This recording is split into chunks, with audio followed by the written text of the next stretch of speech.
હરિયાણાથી મોરબી ખાતે બિયરનો મોટો જથ્થો લઈને જતા કન્ટેનરને વડોદરા અમદાવાદ એક્સપ્રેસ હાઈવે પરથી ઝડપી લેવામાં આવ્યું છે, જેમાં જિલ્લા એલસીબીને બાતમી મળી હતી કે રાજસ્થાન પાર્સિંગનું એક કન્ટેનર ગોધરાથી વડોદરા થઈને અમદાવાદ તરફ જવાનું છે, જેમાં બિયરનો મોટા પ્રમાણમાં જથ્થો ભરેલો છે, જેના આધારે પોલીસે વોચ ગોઠવી બાતમીવાળા કન્ટેનરને રોકાવી તપાસ કરતા તેમાંથી પ્લાસ્ટિક પાવડર ભરેલી પ્લાસ્ટિકની 280 થેલીઓની નીચેથી બિયરની 12,264 નંગ બોટલ અને ટીન મળી આવ્યા હતા। ત્યારે પોલીસે 30 લાખ ઉપરાંતનો મુદ્દામાલ કબજે કરી કન્ટેનર ચાલક સુનિલ સિંઘને અટકાયતમાં લઈને પૂછપરછ શરૂ કરી છે।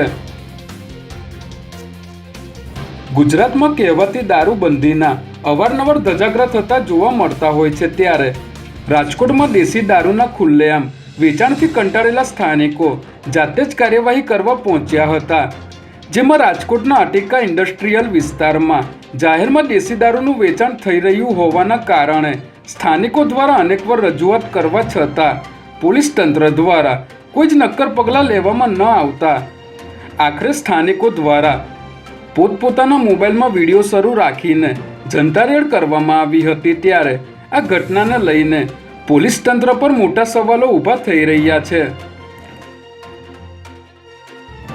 76મા પ્રજાસત્તાક પર્વની રાષ્ટ્રીય પરેડમાં પ્રસ્તુત કરવામાં આવેલા ગુજરાતના ટેબ્લો આનર્તપુરથી એકતાનગર સુધી વિરાસતથી વિકાસનો અદ્ભુત સંગમને પોપ્યુલર ચોઇસ કેટેગરીમાં સૌથી વધુ મત પ્રાપ્ત થયા છે। ગુજરાતના ટેબ્લોએ સતત ત્રીજા વર્ષે પ્રજાસત્તાક દિવસની પરેડમાં પોપ્યુલર ચોઇસનું પ્રથમ સ્થાન પ્રાપ્ત કરીને હેટ્રિક સર્જી છે। ત્યારે મુખ્યમંત્રી ભૂપેન્દ્ર પટેલે આ ગૌરવપૂર્ણ સિદ્ધિ બદલ ગુજરાતના સૌ નાગરિકોને હૃદયપૂર્વક અભિનંદન પાઠવીને આભાર વ્યક્ત કર્યો હતો।